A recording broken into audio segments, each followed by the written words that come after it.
এটা শুধু একটা বাইক রাইড না, এটা ছিল একটা ডিসিশন যেটা আমার লাইফ চেঞ্জ করে দিয়েছে। স্মৃতি আমি এক্সপ্লোর করতে যাচ্ছিলাম না, আমি যাচ্ছিলাম নিজেকে খুঁজে পেতে।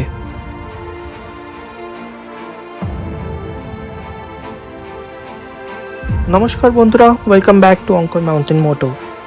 যদি তুমি কোনোদিন ফিল করে থাকো যে লাইফে কিছু একটা মিসিং, তাহলে এই ভিডিওটা তোমার জন্য।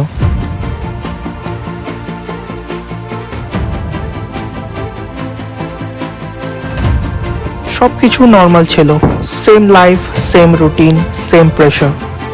কিন্তু মনের মধ্যে একটা জিনিস বারবার ধাক্কা দিচ্ছিল, এটা কি লাইফ? তাই একদিন একটা ডিসিশন নিলাম, phone off, comfort zone of. আমি আর আমার একটা বন্ধু আমার বাইক নিয়ে বেরিয়ে পড়লাম স্মৃতির উদ্দেশ্যে। আমার ফলা ভুল হবে, বেরিয়ে পড়লাম আমাদের বাইক নিয়ে স্মৃতির উদ্দেশ্যে। প্রথম কিছু ঘন্টা ছিল এক্সাইটিং, তারপর শুরু হলো আমাদের রিয়েল টেস্ট। বৃষ্টি টানা 13 থেকে 14 ঘন্টা ননস্টপ চালানোর পর আমরা পৌঁছালাম বারাণসী। তারপর বারাণসী থেকে পূর্বাঞ্চল এক্সপ্রেসওয়ে ধরে আমরা এগিয়ে চললাম টুয়ার্ডস লখনউ।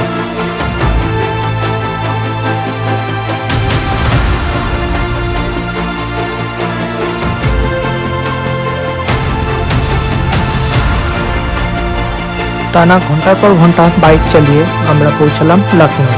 নিয়ে ওখানে হোটেল নিয়ে আমরা ওই দিনটা রেস্ট করলাম।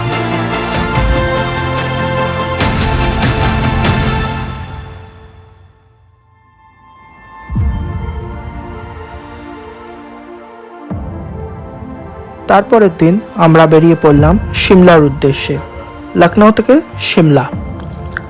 তার মধ্যে পড়ল দুটো বড় বড় এক্সপ্রেসওয়ে।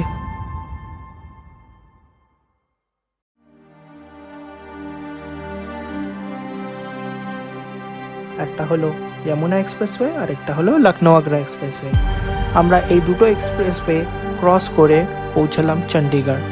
চণ্ডীগড়ে হালকা ফুলকা একটু খেয়ে নিয়ে তারপরে আমরা বেরোলাম সিমলার উদ্দেশ্যে। নিয়ে আমরা সিমলা পৌঁছালাম।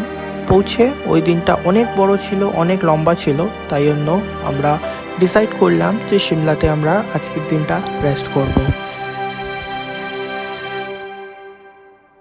আচ্ছা বন্ধুরা, এই ভিডিওটা এইটুকুই। এরপরে সিমলার পর থেকে যা যা হয়েছে, হিমাচলের পুরো ট্রিপ, স্পিতির পুরো ট্রিপ, আমরা নেক্সট ভিডিওতে কন্টিনিউ করব। আর এই অবধি যদি ভিডিওটা ভালো লেগে থাকে তাহলে একটু সাবস্ক্রাইব করে দিও, আমাদের ভালো লাগবে।